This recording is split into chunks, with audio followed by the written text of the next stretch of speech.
নমস্কার, আমি সোমা। আমার আরও একটি নতুন ব্লগে তোমাদেরকে অনেক স্বাগত। কেমন আছো তোমরা সবাই? আশা করছি সবাই খুব ভালো আছো, আর আমরাও ভালো আছি। আজকে বৃহস্পতিবার আর এখন বাজে সকাল 10টা। তো এখন থেকেই তোমাদেরকে সাথে নিয়ে আমি আমার ব্লগটা শুরু করছি।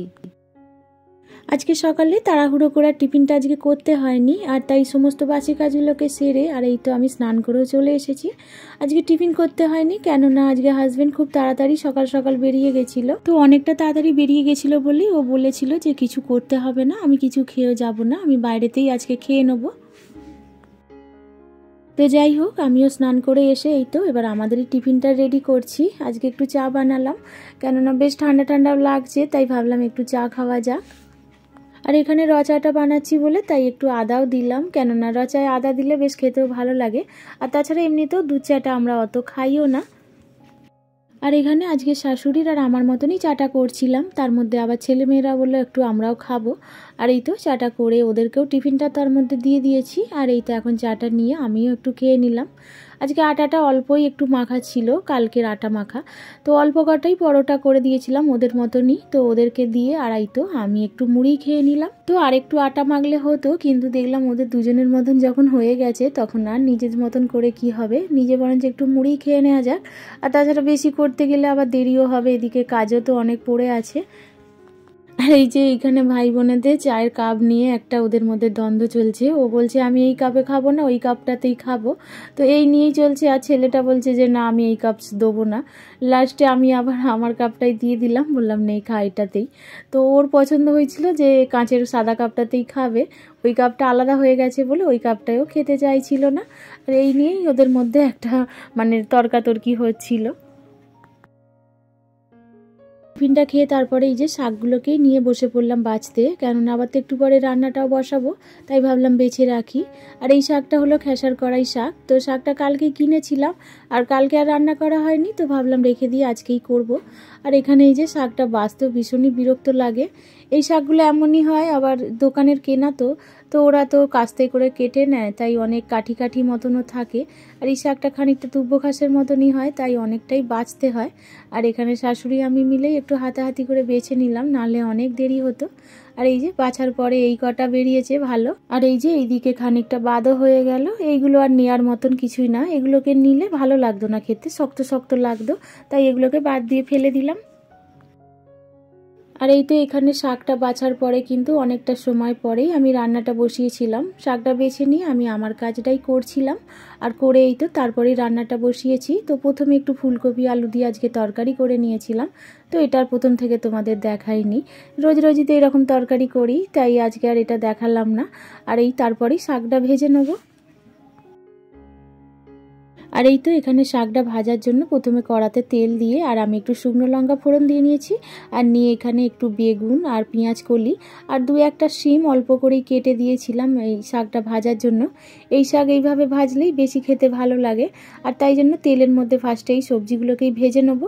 আর নিয়ে তারপরে এটা যখন একটু ভাজা ভাজা হয়ে যাবে আর তারপরেই শাকটা দিয়ে দেবো। এই খেসার কড়াই শাক পেঁয়াজ কলি বেগুন দিয়ে শিম দিয়ে অল্প করে ভাজলে খেতে বেশ ভালো লাগে। এমনি যদি এই শাককে ভাজা হয় খেতে অতটা ভালো লাগে না, তবে কিন্তু আমি কোনোদিন এমনি ভেজেও খাইও নি, যখনই খেয়েছি এইভাবেই খেয়েছি। এই শাকটা এমনিতেই একটা দুব্বো ঘাসের মতনই হয়, তাই না? আর যদি এই শাকটাকে এমনি ভাজা হয় তো শক্ত শক্ত লাগে, একটা কীরকম কাঠি কাঠি মতন খেতে লাগে।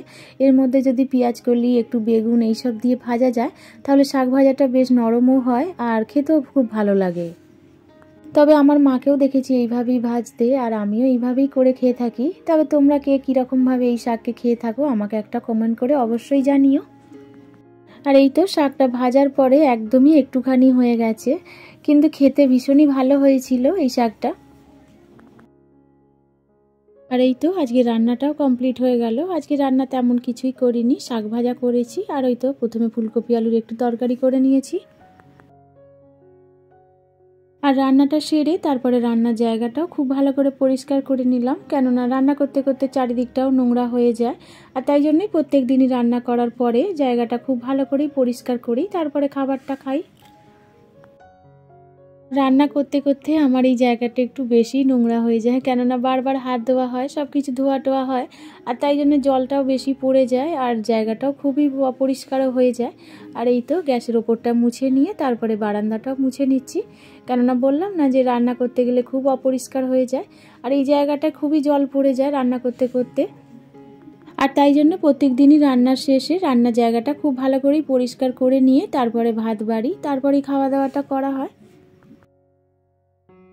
আমার ভিডিওটি যদি এতক্ষণ পর্যন্ত দেখে থাকো তাহলে একটা লাইক কমেন্ট করে দিয়ে যেও, আর আমার ভিডিওগুলো তোমাদের কেমন লাগছে সেটাও অবশ্য কমেন্ট করে জানাতে পারো। আর আমার চ্যানেলে যদি তোমরা নতুন হয়ে থাকো তো তোমরা চাইলেও আমার চ্যানেলটিকে সাবস্ক্রাইব করে আমার এই ছোট্ট পরিবারের একটু পাশে থাকতে পারো। আর যারা যারা আমার চ্যানেলটিকে সাবস্ক্রাইব করে ফেলেছো তাদেরকে অসংখ্য ধন্যবাদ।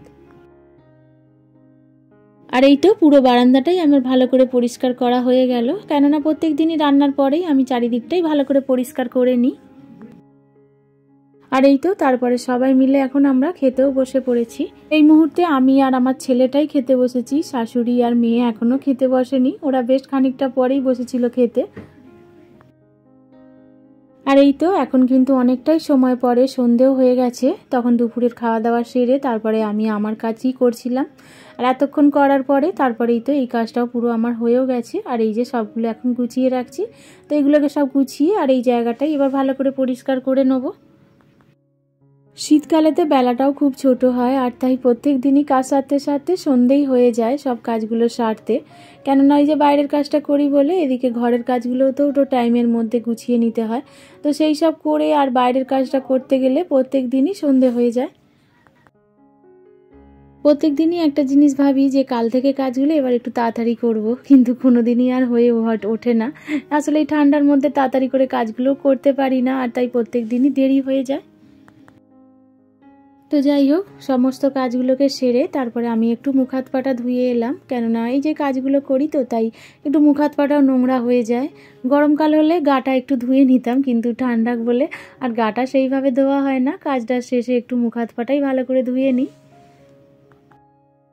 আর এর মধ্যে ছেলেটাও গেল মেয়েটাকেই আনতে, মেয়েটার আজকেও নাচের ক্লাস থাকে, তাই বৃহস্পতিবার হলে মেয়েটাকে ছেলেটাই আনতে যায় বা দিয়েও আসে। আর শনিবারে যখন হয় তখন আমিই যাই, কেননা শনিবারে ও তো বাড়ি থাকে না, আজকেও তবু বাড়ি থাকে বলেই তাই ওকেই পাঠিয়ে দিই, কেননা আমি এদিকের কাজগুলো করি বলে আর সেইভাবে যাওয়া হয় না। কেননা অন্য দিনগুলো ছেলেটা এই সময় পড়তে যায়, তো বৃহস্পতিবারে বিকালে আর ওর পড়াটা থাকে না, আর তাই ও এই কাজটা করে দেয়, আর ও যায় বলেই তাই আমিও আর গা করি না। আর এই তো সমস্ত কাজ সেরেই এবার একটু নিজের মতন করেই সময়টা কাটাবো। তো চলো বন্ধুরা, আজকে ভিডিওটাও আমি এখানে শেষ করে আর তোমাদের থেকেও বিদায় চেয়ে নিচ্ছি। আবারও দেখা হবে নতুন ব্লগে, সবাই খুব ভালো থাকবে।